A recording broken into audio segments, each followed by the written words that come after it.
以前啊，Oscar 唔肯跟我入嚟㗎，9成啊怕咗你招牌嗰隻貓啦，係咪啊 Oscar？後嚟啊，我同佢做啲心理輔導，買咗嗰啲細隻嗰啲 Hello Kitty 俾佢咬喎，佢先至開始啊接受貓唔係咁得人驚嘅啫。你咬 Hello Kitty 咁曳啊？嗯？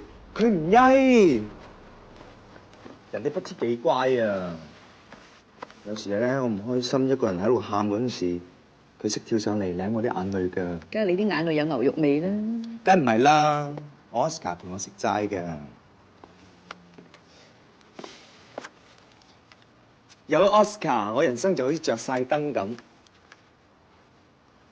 咁啊唔使再按 QQ 等電話響，等人 call 去街，睇人面色，強顏歡笑啊！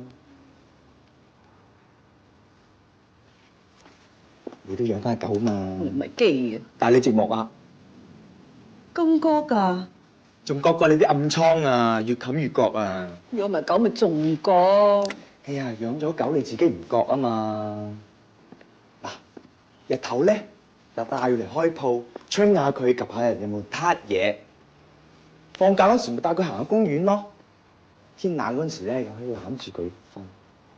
最好咧就喺領養添，啲孤兒仔咧捱過苦啊，零舍乖，零舍易湊㗎。你睇 Oscar，Oscar，有畜會領養㗎？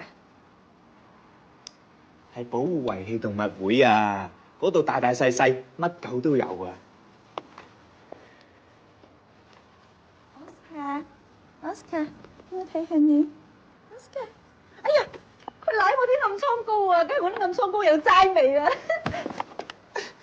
！Holy shit！ 啲暗瘡膏會食死人㗎！